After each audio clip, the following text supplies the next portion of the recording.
Okay. Hello, everyone. This is Julia from Mind You, and I'm here again with a guest for my interview series, Mind of the Month. And I'm really honored to have Sheila here. And I'm also honored to tell you that the whole series of Mind of the Month was really inspired by you with your Goddess of the Month. Oh, thank you.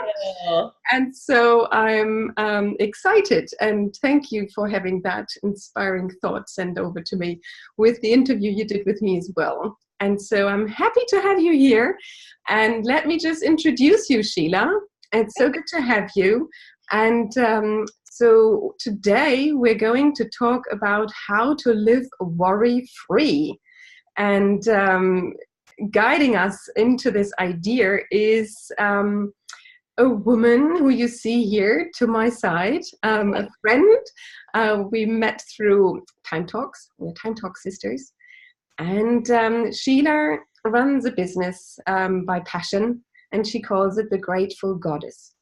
And her mission is to create a life you love through coaching, speaking, you sell gifts, and you organize getaways.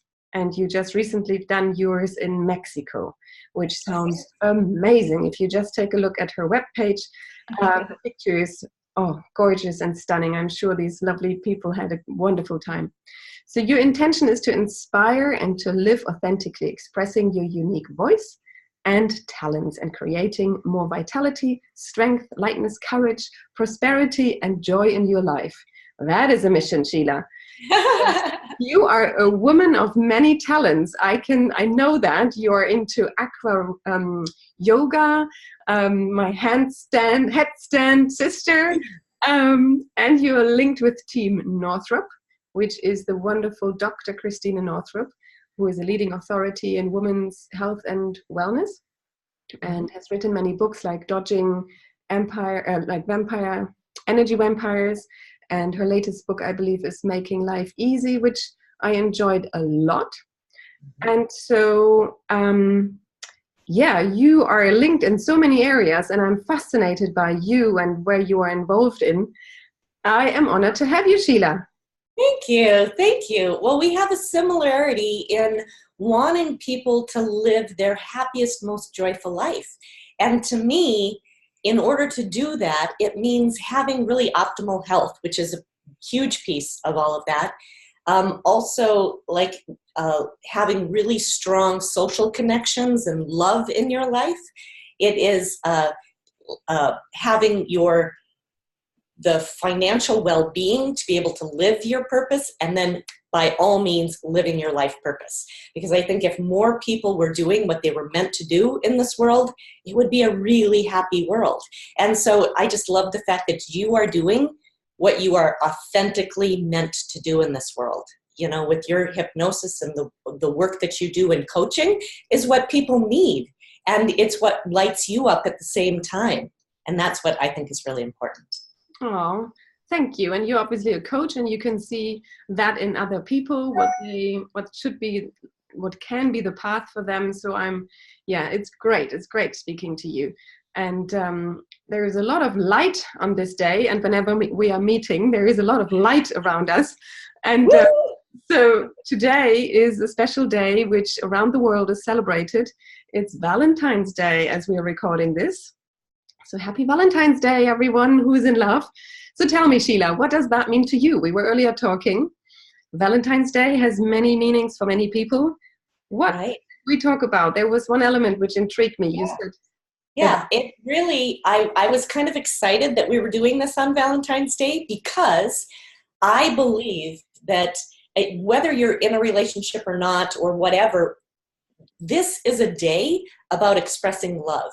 And we need to express love every day, every minute of every day. But this is a reminder of self-love to me. Like, we aren't able to really fully love other people unless we love ourselves first. And so it is a matter of, when we fill ourselves up with self-love, that we have so much more love to give to others. And people think sometimes that it's selfish to do things for themselves. And it's, the very common analogy is the airplane, and you have to put your own oxygen mask on first before you can help others. And this is the same thing. The self-love thing is fill up your own cup first so that you've got more to give to others. Because if you keep giving without giving to yourself, you are giving from a state of depletion. And that level doesn't feel good to the receiver. You think that I'm just going to give everything away. Well, no, that actually doesn't feel as good to them or to you, and nobody wins. Whereas when you fill yourself up and give from a state of overflow, it feels good to everyone. So I can hear you on that. And I totally agree. Self-love, self-care is massively important. Not everyone is at the place where they can see that so clearly, because they're giving, and are in that routine of either giving for family and dear ones. But it is so important to take care of ourselves. So to take that even further, I'm intrigued about this worry-free element, because worry is something which is kind of a nagging thing. It kind of scrapes on your self-esteem and on your, shining light out there, where you can just be so, well, in a way, functioning in the world. But then there is this there is this voice in your head, or whoever is sitting on your shoulder and putting all these thoughts in your mind. So there is worry in most of us, don't you think? Oh, absolutely. Absolutely. And so it's interesting. It was like I was in a meditation, and it came to me, I needed to do this for myself and invite other people to join in on a worry-free experiment. Wow. And so I set it for a year-long program just to see what kind of transformations will we make in our health and in our well-being and in our demeanor and just in life if we just refuse to worry. So hang on. Are you saying that we can, and have you experienced that, to be 24/7 worry-free? It is the intention. I think that the idea is awareness is always the first step. So if you're aware, oh, I'm worrying, then you can shift it. Most times, people aren't even acknowledging or aware of the fact that they're in a state of worry. Yeah. And really, worry is typically because you are envisioning a future that you do not want to see happen. And so it is like when we live in the present moment, we aren't caught up in this scenario of what might go terribly wrong. So living really presently is a key component to a worry-free lifestyle, and it's the key to living in joy. Great. So there is an element in there which you mentioned. It's the key to become aware of it. So is that then the fact that we become the observer of our thoughts, so that we see, now we are worrying, so then it allows us to reflect on it and maybe reframe and do it differently and shift it. Yes. So what is an example of when did you start that, and what is an example of, did you work on something particular, and is it your clients, or who are you doing it with? Sure. Anybody who wants to join can join in on it, and I give one a short video a week that gives people a new tip. So when we first start off, because I do a lot of work in the law of attraction and manifestation, the first thing it is that I talk about it being the worry-free experiment, but as soon as they join, I remind them that if you want to change something in your life, look to the positive aspect of what it is you want rather than the negative. Mm-hmm. So even though we're saying worry-free, the emphasis is still on the worry. Now, I used it so that people knew what I was talking about. Gotcha. But now, once they're in, lesson number 1 was remove worry, fear, stress, anxiety, languaging from your vocabulary. Oh, a high five on that. Yes. And so sometimes people have even, I know people that have the little no worries or something like that, or that's just what their language is. Oh, no worries. Well, the focus is still on the worry. So it's like shift that from no worries to it's all good. And so once you've joined the program, then all of a sudden it's like you're not going to be referring to it as the worry-free experiment anymore. You're going to be referring it to the free experiment, because that's the feeling and the sensation that you want in your life, is to feel free. And that can be anything. I mean, we're worrying about anything in life, isn't it? Like we know we worry about being late, we worry about having not enough money, we worry about the future, we worry about our looks, we worry about the politics, we worry about so many things. So I guess it is that free, that sense of being free about stuff which we either can change or we need to accept, and then things which are within our sphere which we can take action on or want to accept. Right. Okay. Right. Okay. So that's just the first video, you know? And so there's each week there's something else that goes, oh, that's right, I do that. Or, you know, here's one way for me to shift it. So one person sent me an email and they said, I love the videos. They're really helpful. Thank you for doing this.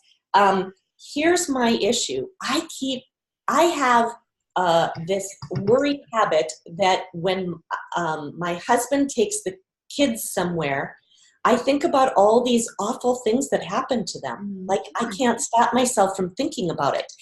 And so my response to her was, first of all, more than likely, when you have this response, it's good that you're aware that you're having it. Awareness is step one.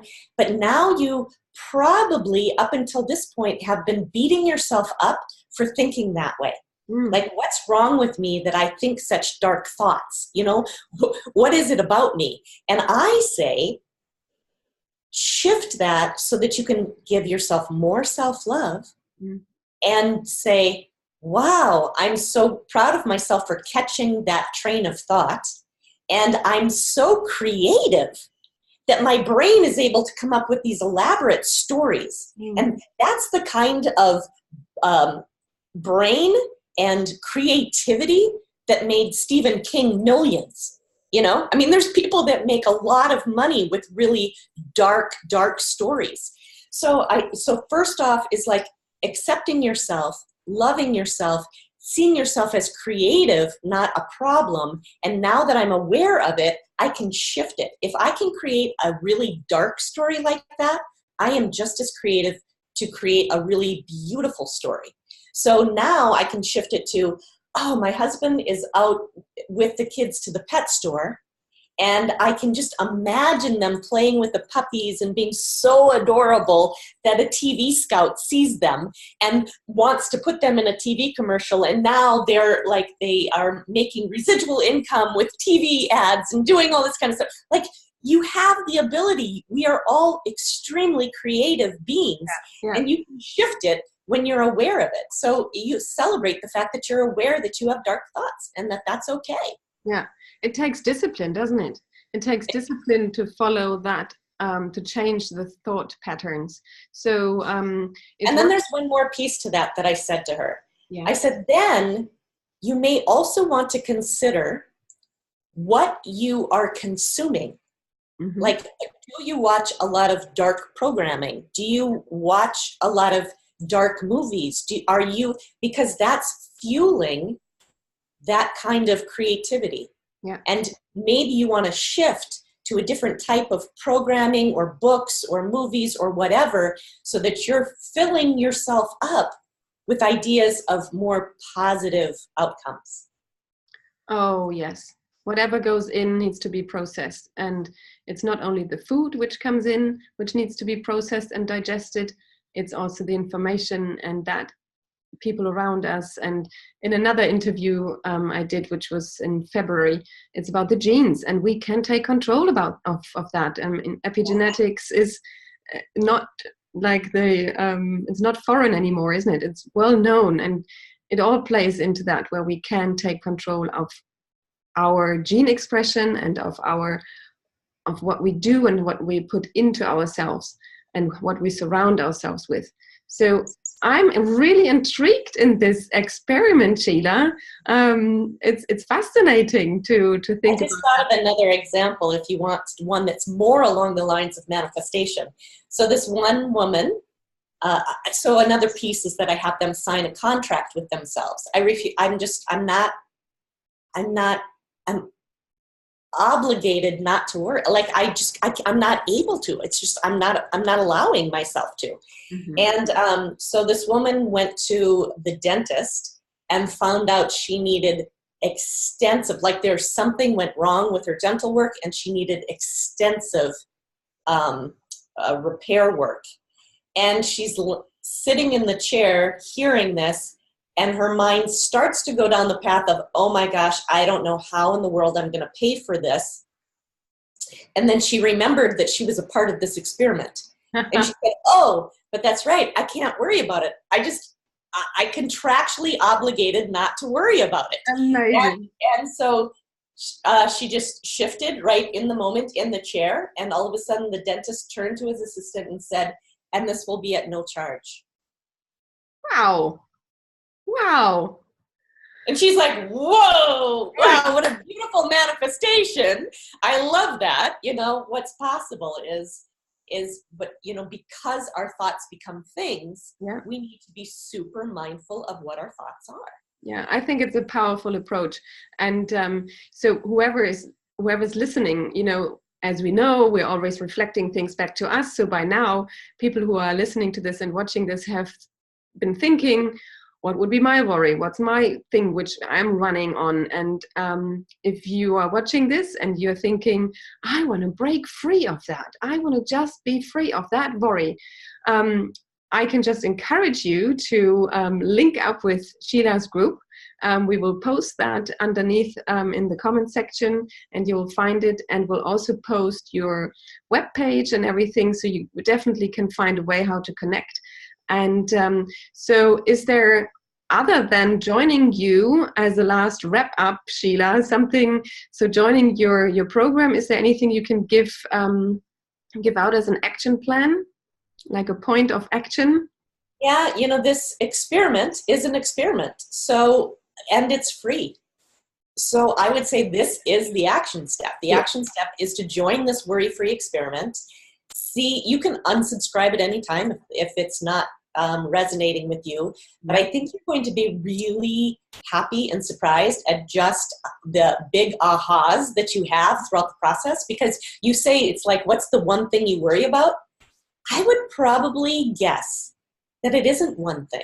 I think the majority of people worry about a lot of different little things and a lot of big things. And it's like, so it's like just being gentle and kind to yourself all along the way, and saying, you know, if I can just reduce my worry, if I can just shift it from time to time, and I start seeing big successes like free dental work, all of a sudden I'm going to get more and more enrolled in the idea of I'm just going to let it go and allow the support. We're all so supported in life. Mm-hmm. And when we, so another piece of it is like, just for me, I can back myself up from worry by saying it's kind of an insult to the universe, God, higher power, to be in a state of worry, because it's basically saying, I don't trust you. Mm. Oh, I can sense a whole other interview behind that, because I just read your story earlier on your webpage, and there's a lot of trust you had to put into your health and well-being after not being well. So there was a lot of worry, I guess, but you chose to not worry there, but trust the universe and trust a supporting network and trust a team behind you. And if we allow ourselves to go there, even this worry-free freeing experiment might just put light onto, and it's okay to be emotional about stuff like that, because I just wanted to say it's putting light into areas which might be even our blind spots in life. You know, we might just be becoming aware of stuff once we start that journey of observing our thoughts and taking action on them. So I am highly happy that you were talking about this subject. So let me just ask you one last question, Sheila. What is happiness for you? Happiness for me is doing the things that light me up and feel light and energetic, like energizing, and not feeling like you have to live somebody else's idea of what you should or shouldn't do. It's not conforming to what others think your life should look like, but living yours and being authentically you. Amazing. I let that vibrate in the universe for now. Amazing. I thank you so much. And I know that I'm going to work out this light system for us next time differently. Next time we just meet again in the sunshine. Is that all right? I will meet you in person in the sunshine because that's so much fun. I need the hug. All right, Sheila. I'll thank you. And I'm hoping that people like this and that they comment a lot and share this video so that many people get worry-free and free themselves. Thank you. Thank you so much. Bye-bye. Bye.